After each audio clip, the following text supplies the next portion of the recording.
สบายดีพี่น้อง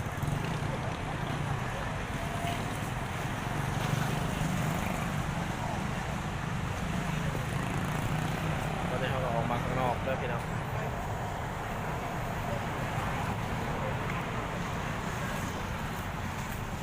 เราดิผมมีน้ำมันหล่อเลี้ยงดังก๊อบแก๊บก๊อบแก๊บ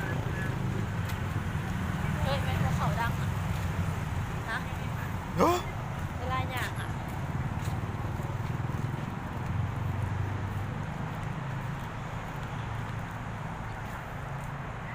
ขาผู้ใหญ่เลยนะ ออกมาหาซื้อข้าวกินตอนกลางคืนพี่น้อง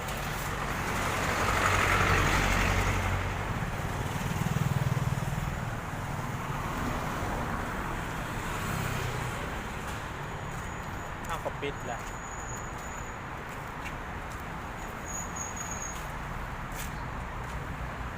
จะได้ว่าปิดเลยสะดอก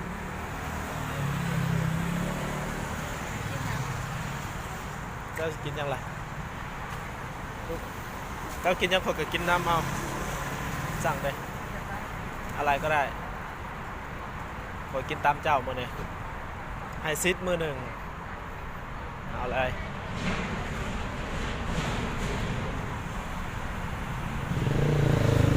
สั่ง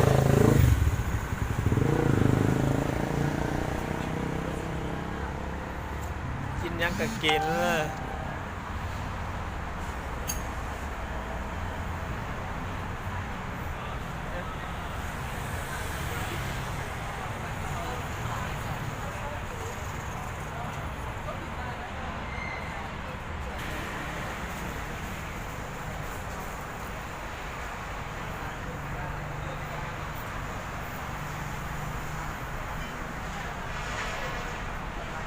ซื้อส้มตำซื้อก้อยเนื้อกินพี่น้อง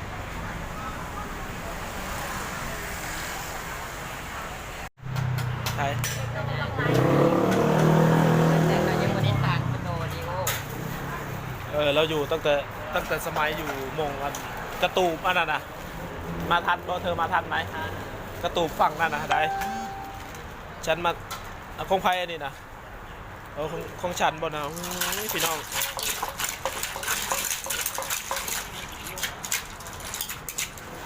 เส้นบ่เส้นยังบ่ใส่เส้นมะฮุ่งยังนะยั่วๆจ้ะพี่น้องยั่วๆนี่หน้าพ่อข้าจะเป็นคนหล่อเลยบ้ารอได้ยังไงเนาะคนงามเลยสินะฮาว้าวหวาน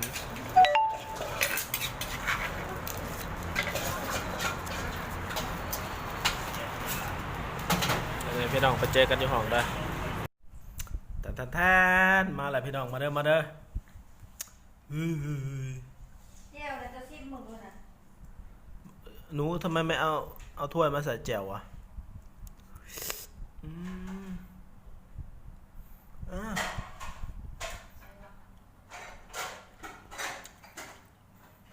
ตำกุ้งกับกุ้งตำหอยมันตั้มแซ่บแต่มันเสียกินไขมันบอกอันนั้นตั้มไฮไลท์เสือพอเบื่อหน่ายตั้มสมตั้มเห็นว่าหัน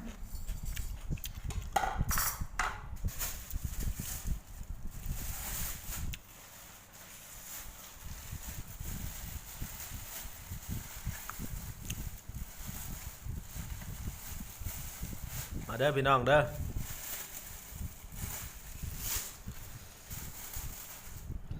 มากินจอยจุดำจันเยอะไออยากมาเด้อขาดอยู่อย่างหนึ่งเนาะชุบเจ้าว่าบอขาดเหล้ากับบีเลยเลยอะโน่บักฟ้านตอนเฮาฟ้ามือตอนเฮาพามือบู๊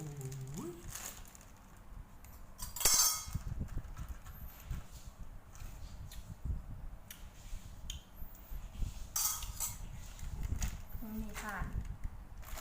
ทำไมอ่ะผ่านแต่บกคมนัวอยู่แต่บกคมนี่ดิชี้มือต่างกันอ่ะคนละถุงอ่ะ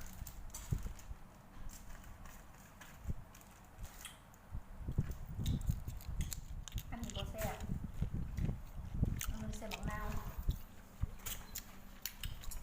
ให้เห็ดแต่ต้นนั้นนะ บ่จากเจียวอันนั้นใส่หมักนาวเจียวอันนี้บ่ได้ใส่หมักนาวแต่ว่า เห็ดยศเลยเด้อข้านกวาดเทือนเนี่ย บ่ขมจะสิจำลงไหม ก็ได้ มันใส่หมักนาวอ่ะไม่ได้ไปซื้อเบียร์มากินข้าว บ่มีเงิน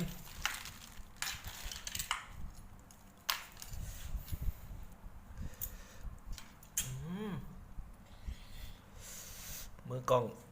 ก็อด เป็นน้ำกัน มือกล้องก็อดบ่ไหวแล้ว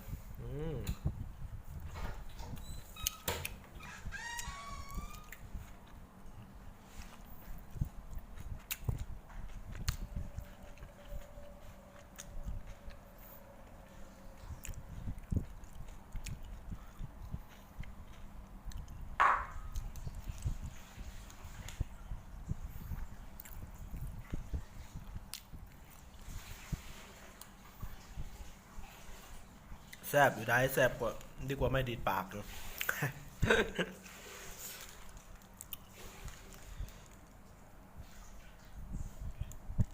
เฮ้ยซื้อมากินเท่านึงหรอกพี่น้องบ่ได้กินบ่ได้ค่อยได้กินดุดอกคิดอยากอะไรจังซื้อมากินมันแพง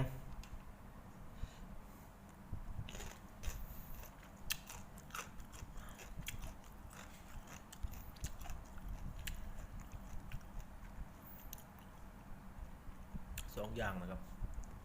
ปลาไป200แล้ว100 กว่าบาทเกือบ200แล้วบ่ได้กินดุนะเอาเพิ่งกินเท่านึง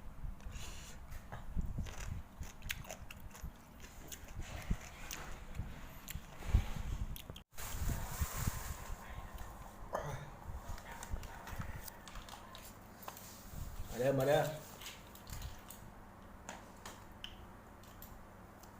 มันขอกินตำบักหุ่งกินตัวเซ่บ ซอยจุจิ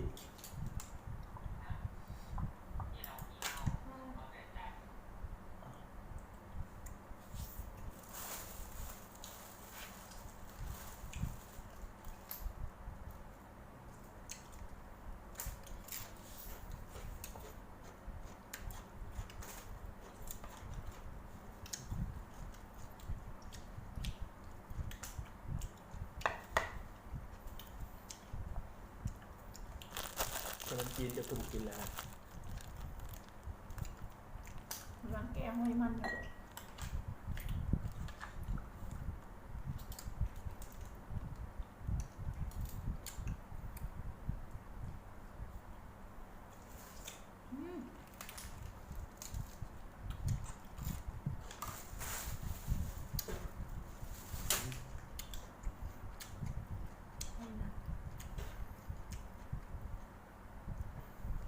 เป็นแบบนี้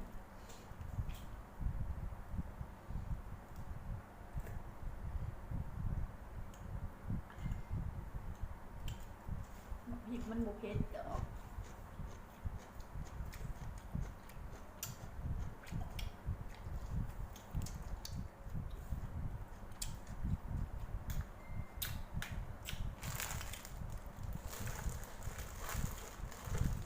มันใส่น้ำขามขอเอง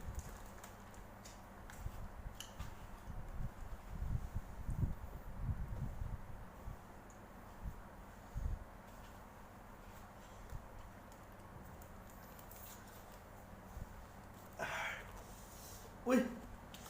หัวนมออก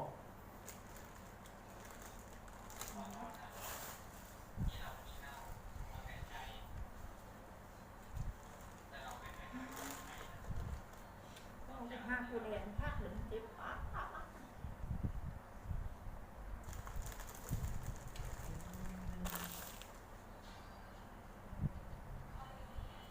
บุกเดียวเด้อ อีกสักทีแดง มาเด้อ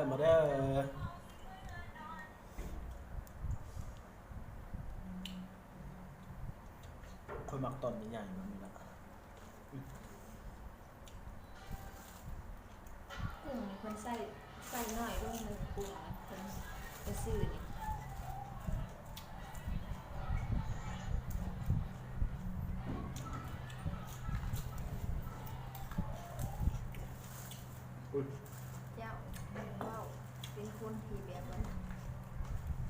มข้น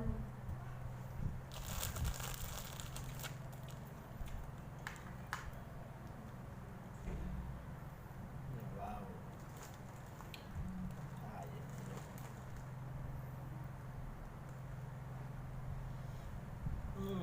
ใช่ครับ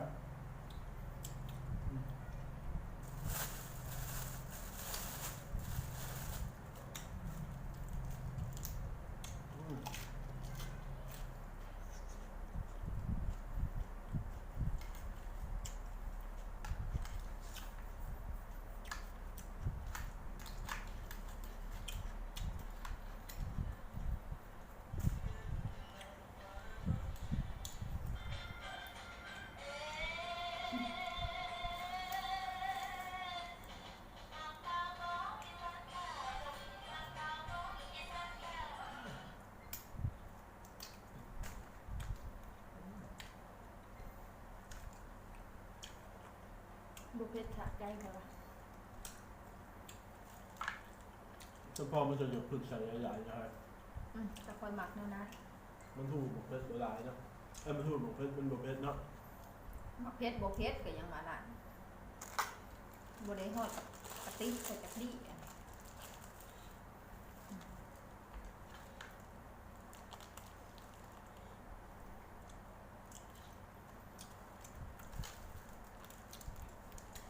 สดน้ำปลาแดกพอ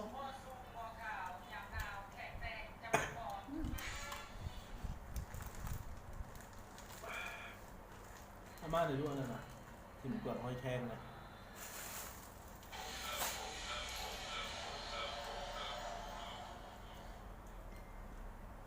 ใบโหระพารีบพอมันเพชร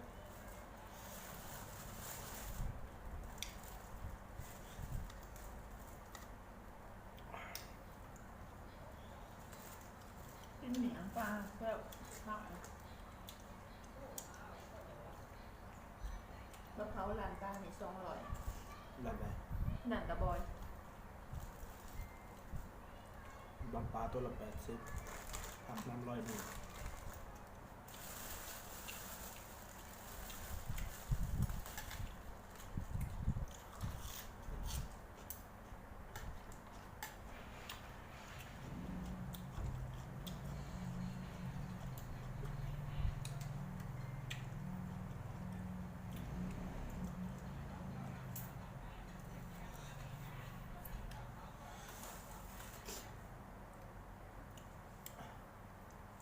ไปเลยเด้อพี่น้องไปจะเข้ามาเบิ่งกับฝากกดไลค์กดแชร์ให้หน่อยเด้อก็ติดตามให้แล้วแม้ไปกับเข้ามาเบิ่งคือบ่เห็นติดตามให้จักเชื่อว่าอู้มันบ่มีกำลังใจอยากเห็นคลิปเฮ็ดเคิร์ฟเลย